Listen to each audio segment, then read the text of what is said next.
బ్రహ్మంగారి కాలజ్ఞానం ప్రకారం ఇప్పటివరకు చాలా విషయాలు జరిగాయి. బ్రహ్మంగారు తన కాలజ్ఞానంలో చాలా విషయాలు రాశారు. భవిష్యత్తులో జరగబోయే అనేక విషయాలను ఈయన ముందుగానే రచించి తాళపత్ర గ్రంథాల్లో రచించి పొందుపరిచారు.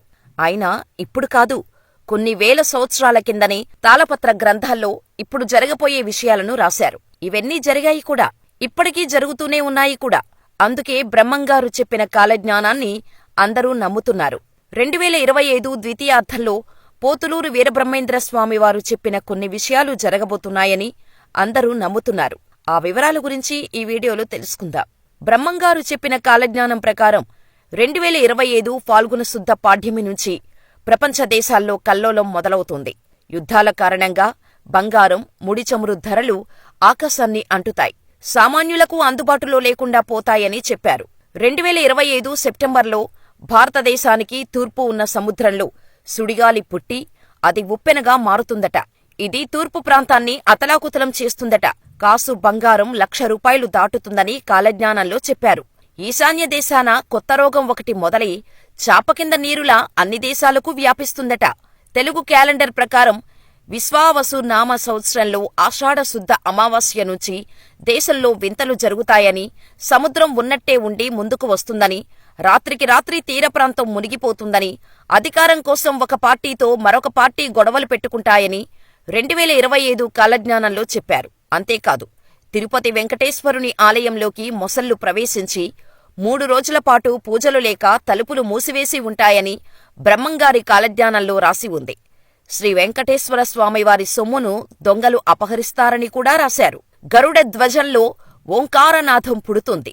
తిరులపురి శ్రీ వీరనాగవస్వామికి చెమటలు పడతాయని కూడా కాలజ్ఞానంలో ఉంది. ధాన్యాల ధర విపరీతంగా పెరిగిపోతోంది. బియ్యం కొనలేని పేదవాళ్లు ఆకలితో చనిపోతారని, ఆకలి చావులు పెరుగుతాయని ఆయన రాశారు. ఇవి నిజంగా జరుగుతాయా అంటే జరుగుతాయని పండితులు చెబుతున్నారు.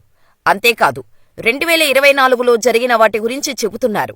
బ్రహ్మంగారి కాలగణన ప్రకారం 2024 ప్రారంభం నుండి కొన్ని విషయాలు ఇప్పటికే జరిగాయి. ఆయన కాలజ్ఞానంలో చెప్పినట్టు కొన్ని విషయాలు నిజమయ్యాయి. జనాభా విపరీతంగా పెరుగుతుందని, అడవుల్లో నివసించే జంతువులు జనావాసాల్లోకి ప్రవేశించి మనుషుల ప్రాణాలు తీస్తాయని అంటున్నారు. అంతేకాదు, ఈ ఏడాది ద్వితీయార్థంలో బ్రహ్మంగారు చెప్పిన విషయాలు తెలుసుకోవాలంటే వివాహేతర సంబంధాలు విపరీతంగా పెరుగుతాయన్నారు.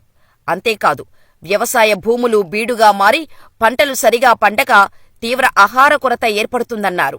ప్రజలు తీవ్ర ఆకలితో అలమటిస్తారని బ్రహ్మంగారు వెల్లడించారు. పండ్లు వాటి రుచిని కోల్పోతాయి. శాస్త్రవేత్తలు రకరకాల ప్రయోగాలు చేసి మానవాళికి ముప్పు తెస్తారని వెల్లడించారు. ప్రజలు మంచం మీద పడుకుని రక్తం గడ్డకట్టడం వల్ల చనిపోతారు. బ్రహ్మంగారు కాలజ్ఞానంలో రకరకాల కారణాలతో మూగజీవాలు చనిపోతాయని, అంతేకాదు రాజ్యాధికారం కోసం దేశాలు ఆధిపత్య పోరు, లక్షలాది మంది ప్రజలు తీవ్ర ఇబ్బందులకు గురవుతారని చెప్పారు. ఇవి దాదాపు జరిగాయని పండితులు అంటున్నారు. నిజానికి బ్రహ్మంగారు కాలజ్ఞానాన్ని సంవత్సరాల వారీగా కాని, ఒకేసారి కాని చెప్పలేదు. వేర్వేరు వ్యక్తులకు వేర్వేరు సార్లు చెప్పారు. అలా రాసిన తాళపత్ర గ్రంథాల్లో చాలా భాగాన్ని ఒకే చోట పాతిపెట్టారు. దానిమీద చింత చెట్టు కూడా వచ్చింది. ఆయన దానిని ఎందుకు పాతిపెట్టారనే దానికి ఇప్పటివరకు జవాబు లేదు. బ్రహ్మంగారు కర్నూలు జిల్లాలోని పశువుల కాపరిగా ఉంటూ రవ్వలకుండలో నివసించేవారు. అయితే కాలజ్ఞానం రచన బ్రహ్మంగారు రవ్వల కొండపళ్లకు 1.5 కిలోమీటర్ల దూరంలో ఒక కొండపైన ఒక గుహలో కూర్చొని రాశారు. ఈ కొండలను బ్రహ్మంగారి కొండలు అని కూడా పిలుస్తూ ఉంటారు. ఇక్కడ కూర్చునే ఆయన ఎన్నో విషయాలను రాబోయే తరాలకు అందించారు. ఇక ఆయన చెప్పినట్టు రాచరికాలు, రాజుల పాలన నశించాయి. ఒక అమ్మ 16 ఏళ్లు పాలిస్తుందని ఇందిరాగాంధీ పరిపాలన గురించి ఆయన ఆనాడే చెప్పారు. బ్రాహ్మణ అగ్రహారాలు నశించిపోతాయన్నారు. 100 ఎకరాల్లో గతంలో బ్రాహ్మణులకు అగ్రహారాలు ఉండేవి. ఇప్పుడు అవి కనుమరుగైపోయాయి.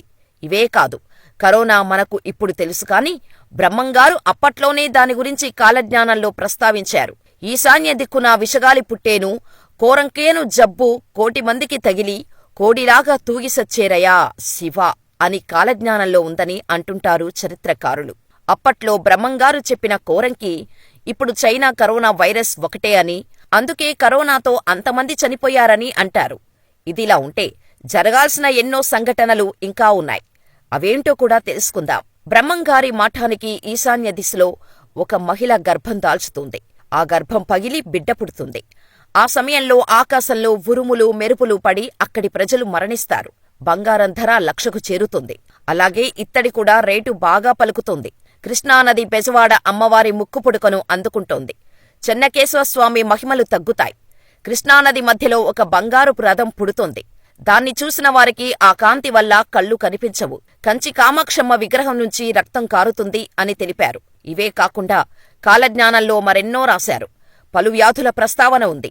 వేప చెట్టుకు చామంతులు పూయటం, కడుపులో మంటలు పుట్టడం వంటి ఎన్నో వాటి గురించి రాశారు.